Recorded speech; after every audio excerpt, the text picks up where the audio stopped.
Et puis, comme Marie Soudriquin nous l'évoquait très justement, il est essentiel de bien préparer les matières en vue de faciliter leur recyclage. Et donc, pour cela, j'invite donc à venir me rejoindre Véronique Allaire, directrice du pôle Perma donc de Refashion, qu'on a déjà vu tout à l'heure. Virginie Bell, qui est chef de projet Textile 360 chez Tremplin. Et Isabelle Daïdé, qui est fondatrice chez Vivaluse. Donc, mesdames, qu'on peut accueillir également. S'agissant des expérimentations pour la préparation des matières en vue de leur recyclage.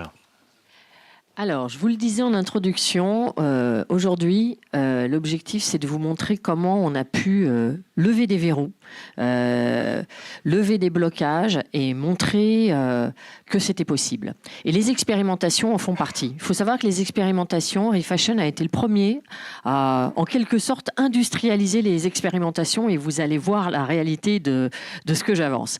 Donc là, vous avez un schéma qui s'affiche. Je vous rappelle, vous aurez la présentation, donc voilà. Ce schéma, c'est l'exemple d'une expérimentation pour faire de la matière prête à être de la matière en vue de fabriquer du fil. Donc ça part d'un cahier des charges, et vous avez le cahier des charges là. Donc le transformateur recycleur va nous proposer un cahier des charges pour trouver de la matière en vue de faire du fil. Ce cahier des charges, il va être proposé sur la plateforme Recycle, que vous connaissez tous, qui est la plateforme qui réunit tous les acteurs, où vous êtes tous présents. Et donc on va appeler les opérateurs de tri et de préparation matière à répondre à ce cahier des charges. Et on va avoir entre 2 et X réponses. À partir de 2 réponses, on peut lancer l'expérimentation. Derrière, les équipes de la permacircularité vont challenger un petit peu ces réponses pour vérifier qu'elles sont adéquates par rapport au cahier des charges. Donc, il va y avoir des allers-retours. Et derrière, l'expérimentation va être lancée. Et à chaque étape, il va y avoir des contrôles qualité faits avec le préparateur de matière, mais aussi avec le donneur d'ordre pour s'assurer que ça répond au mieux à vos besoins. Et c'est comme ça qu'on arrive à affiner les besoins, à affiner les cahiers des charges et à trouver des solutions. Le but étant vraiment de pouvoir derrière fournir de la matière pour arriver à passer à une étape supérieure, à une étape, donc de l'étape R&D à l'étape pilote, de l'étape pilote à l'étape démonstrateur. Donc comme ça, on a eu 105 expérimentations qui ont été menées depuis 2022 avec 38 acteurs différents, de 6 nationalités différentes, parce que ces cahiers des charges, ils sont ouverts à tout l'écosystème Refashion, et dans cet écosystème, il y a aussi des acteurs européens. Donc c'était 38 cahiers des charges qui ont été proposés, et ça représente 100 tonnes de TLC, donc de textiles, linge de maison, chaussures usagées non réutilisables, toujours. Et il faut savoir qu'aujourd'hui, on a 88 tonnes qui sont encore en cours d'expérimentation. Donc à la fin de l'année, ça fera 188 tonnes qui ont été ainsi traitées. Il ne faut pas s'arrêter sur ce volume-là. L'idée, c'est l'objectif. Ça, c'est toujours pareil. Ça, c'est le doigt. L'objectif, c'est la Lune. C'est que ces 188 tonnes qui ont été traitées, elles puissent faire des milliers de tonnes demain. Donc là, vous voyez un peu la phase d'accélération du dispositif. Faut savoir que les 2 motifs, là, 2024, donc c'est sur 2024, il y a eu 66 expérimentations. C'est pour ça que je vous dis que c'est comme de l'industrialisation. Et c'est pour ça qu'on a une équipe permacirculaire qui est avec aujourd'hui 8 ingénieurs pour pouvoir suivre ces expérimentations, vous accompagner, des ingénieurs matériaux, des ingénieurs textiles, des ingénieurs spécialisés en chimie ou en polymère, pour accompagner les acteurs, pour développer ces solutions et arriver à craquer. Et c'est ce qu'on a fait depuis 3 ans, donc bravo à vous. Vous voyez là s'afficher les acteurs qui ont été déjà mobilisés, qui nous ont donné leur autorisation pour afficher leur nom. Vous voyez qu'il y a des acteurs de toutes les industries. Certes, il y a de la boucle fermée, parce que c'est une des choses les plus difficiles à craquer. Donc vous voyez des filateurs, vous voyez metteurs en marché, mais il y a aussi de la boucle ouverte, bien sûr, avec des sous-traitants de l'automobile, avec des produits d'isolation. Et vous voyez tous les opérateurs de tri et de préparation matière qui ont pu participer, et vous avez des gros que vous reconnaissez, mais vous avez aussi beaucoup de petits, et vous avez des acteurs en France, mais aussi à l'étranger, pour justement pouvoir faire jouer cette concurrence dont on ne peut pas parler parce qu'on ne parle pas de prix aujourd'hui, mais comme on l'a fait jouer à travers ces expérimentations, et derrière, les donneurs d'ordre peuvent avoir des prix et des tarifs et peuvent se positionner. Pour vous donner un peu la complexité de... C'est pas des choses simples, et juste pour vous donner une image de cette complexité, complexité, je vous montre ce tableau que je ne vais pas détailler en principe, mais il faut savoir que on part toujours des débouchés. C'est quoi le débouché? C'est quoi les matières? Quelles sont les matières qu'il va falloir pour servir ces débouchés? Sous quel format? Et donc, on va tester différents formats, on va tester différentes compositions matières. Et derrière, comment il y a différentes étapes de préparation, de tri, de délissage, de broyage, de compondage. Et donc, les expérimentations, c'est tout ça. Et donc, vous aurez ce tableau dans la présentation pour mieux comprendre.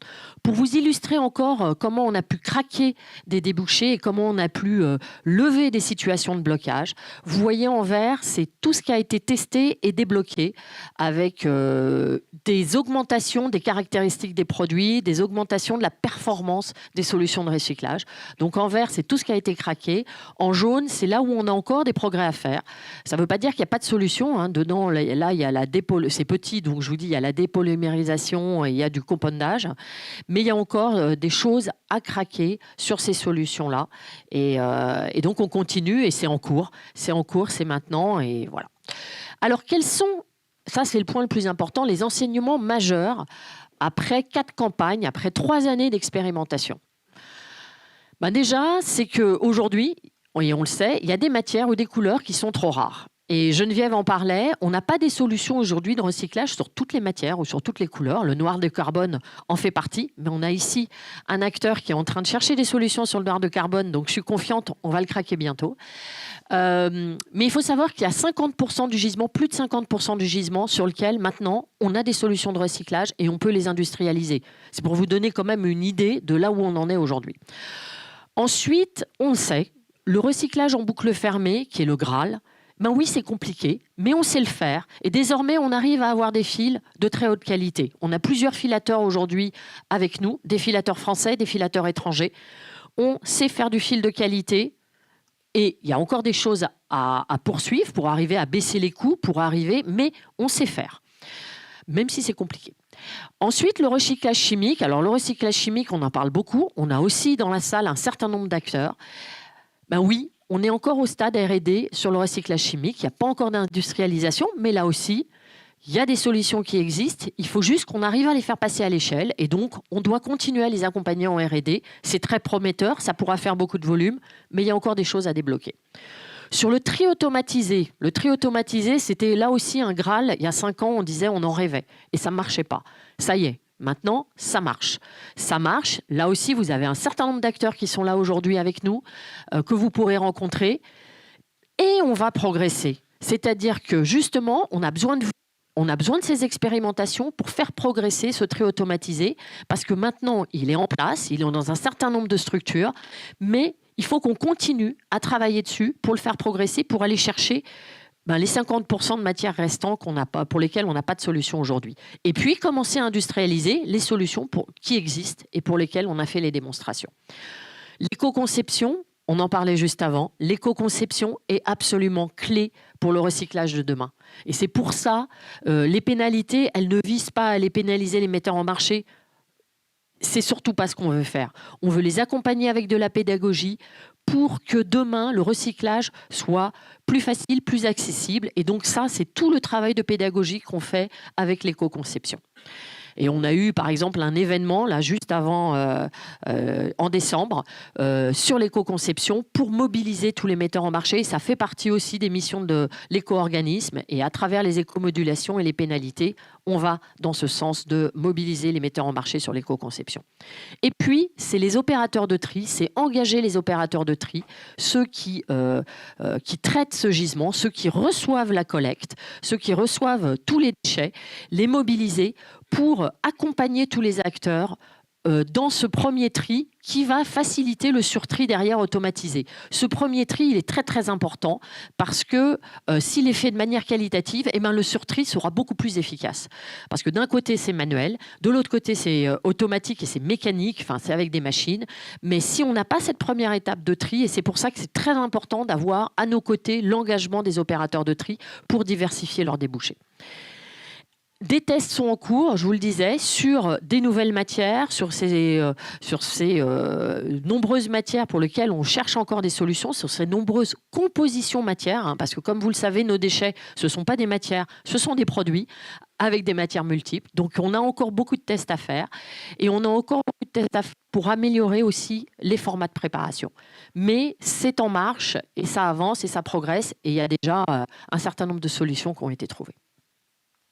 Eh bien, merci Véronique. Je vous propose de vous asseoir. Et peut-être juste une question quand même, parce que vous parliez de permacircularité. Je ne suis pas persuadé que ce soit très clair pour tout le monde, parce que vous nous parliez, j'ai noté, donc de chimie, de polymère, etc. Pourtant, quand on parle de perma, on pense à permaculture, agriculture. Quel est le rapport?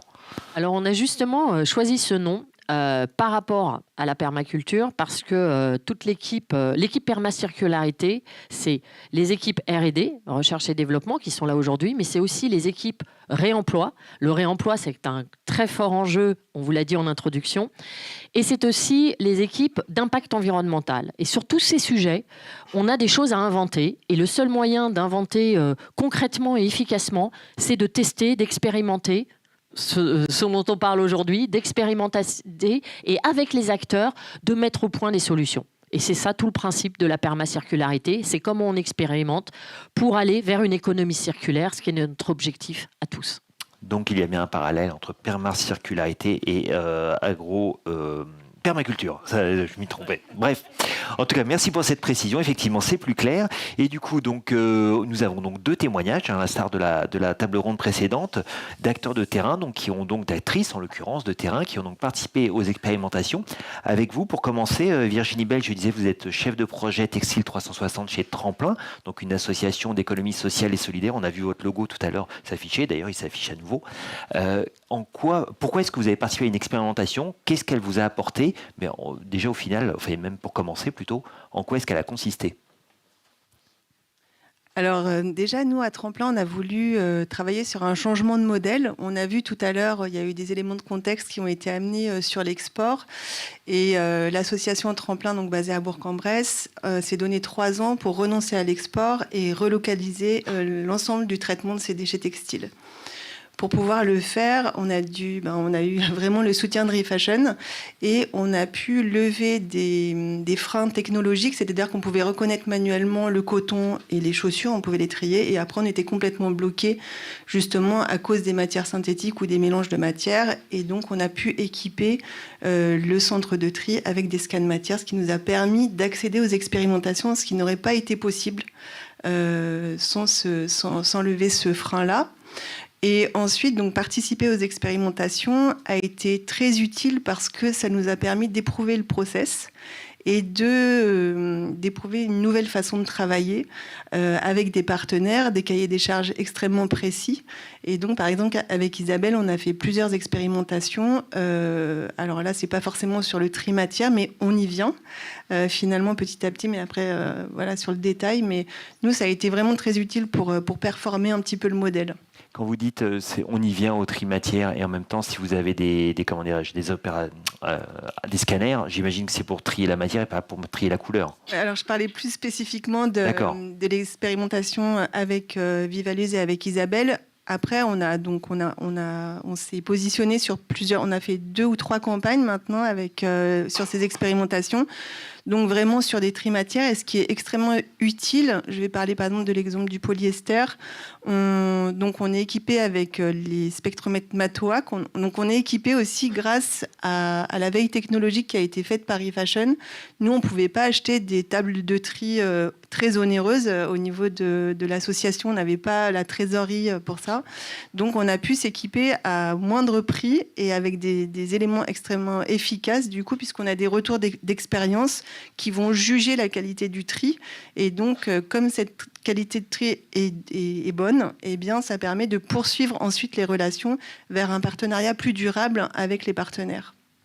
Et notamment avec Vivalus, avec Isabelle. Est-ce que vous pouvez nous dire 2 mots? Déjà, comment est-ce que vous travaillez ensemble? Enfin, déjà, avant même de savoir comment vous travaillez ensemble, quel est l'objet de votre activité?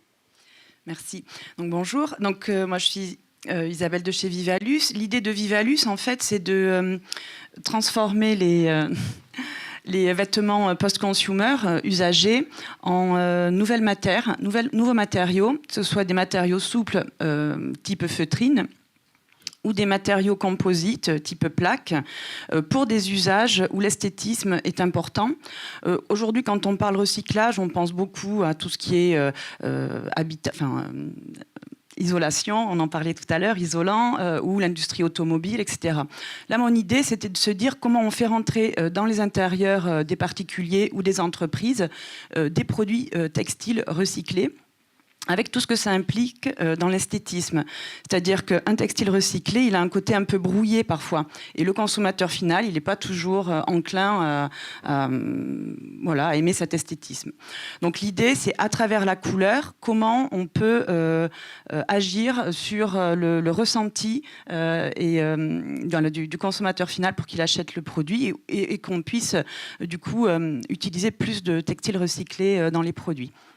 Donc en fait, on a fait plusieurs expérimentations avec Refashion et notamment Tremplin sur du tri à la couleur, puisque moi l'esthétisme ça passe par la couleur, mais également par des tri matières. Donc c'est pour ça qu'elle disait Virginie, on y vient. C'est-à-dire que comme on effiloche les vêtements, il faut forcément trouver des produits finis qui soient effilochables. Donc Léa en parlait tout à l'heure. Il y a un tri sur la couleur et aussi un tri sur la matière, puisque ce qui est important pour mes produits, c'est la longueur des fibres. C'est-à-dire que parfois, je vais avoir besoin de longueur de fibres importantes pour faire des feutrines qui se tiennent, sans rajout de produits polymères qui vont les assembler. Donc voilà, cette idée, c'est aussi important d'avoir des longueurs de fibres différentes et la qualité et la qualification du vêtement est important. Si je comprends bien, l'expérimentation, c'est vraiment un moyen de développer des nouveaux produits que vous n'auriez pas pu développer si, effectivement, il n'y avait pas eu ces nouveaux process, cet accompagnement et finalement ces matières qui vous arrivent bien purifiées, exploitables. Absolument, parce qu'en fait... l'idée de développer des nouveaux produits de manière industrielle, parce qu'en termes de pilote, on en parlait tout à l'heure, c'est faisable, mais comment on fait avec nos industriels, avec lesquels je travaille, sur des volumes plus importants pour avoir des prix atteignables, puisque le nerf de la guerre, bien sûr, c'est le prix au final. Oui, bien sûr. Voilà. Et puis, en grande quantité, comment aussi ça va jouer? Parce que quand vous avez une palette de couleurs, en fait, c'est un peu la surprise à la fin. On n'a pas de code Pantone, donc c'est à l'œil et en fonction de la palette de couleurs qu'on a donnée. Et donc, ça fait des belles surprises. Et puis là, j'attends impatiemment la nouvelle campagne parce qu'on a quand même des belles couleurs qui arrivent. Alors effectivement, sur ces éléments de temporalité, depuis combien de temps est-ce que vous travaillez, en l'occurrence toutes les deux, et est-ce que vous avez quelques repères chiffrés à nous donner par rapport à ce que ça a déjà permis de mettre en place? On travaille depuis un peu plus de 2 ans. Et l'idée aussi, c'était d'aller pousser, donc il y a ces expérimentations, et ensuite d'aller pousser le travail aussi de partenariat qui se crée. Et donc on a 2 ou 3 projets ensemble, un sur des boîtes de collecte textile dans le cadre d'un projet Reboost, où on va faire des boîtes de collecte en déchets textiles, un autre pour relocaliser des étuis à lunettes à partir de déchets textiles, donc ça fait naître aussi d'autres choses. Et je voulais juste ajouter pour les relations avec les partenaires sur, par exemple, les polymatières, parce qu'on rêve de monomatière, mais bon, on est loin du compte encore. Et du coup, en dialoguant aussi grâce au cabinet Deloitte qui crée une interface de dialogue, eh bien, on va identifier des zones des zones grises, on va dire. Et par exemple, en discutant, on va dire, si vous voulez, nous, au centre de tri, on va pouvoir explorer les poly quelque chose et pouvoir apporter des réponses aussi aux partenaires recycleurs sur des choses un peu plus précises et donc pousser un petit peu plus loin aussi l'expérimentation. Eh bien, merci mesdames.